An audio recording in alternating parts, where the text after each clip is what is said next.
kiat klan lap sel thu ban pun sakhi kidak phi pha bu kum er ba ko hana phi lo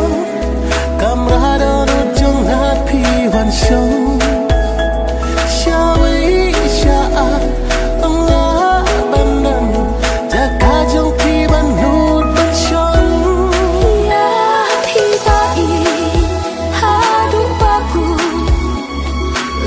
pertayangan pentun daben ta trong pi nga kloi ban ya jing i trong pi nga kloi ban ra ya pi ta i ha du ba ku la da pertayangan pentun daben ta trong pi nga kloi ban ya jing i trong pi nga kloi ban ra kum er ba ko hana pelo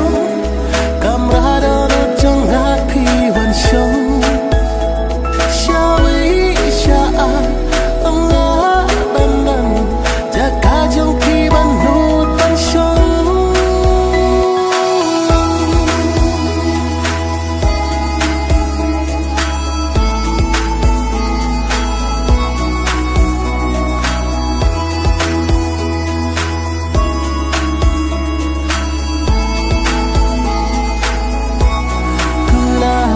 trong thi ban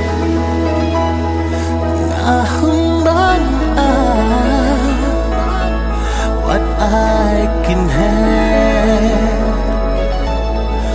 what I can have tăng chính là what I can love what I can could your bakin could baro si junon hak materthei nga kloi ban pla ban duk yo ban kular jonga ngan yai rengkan ban pi bai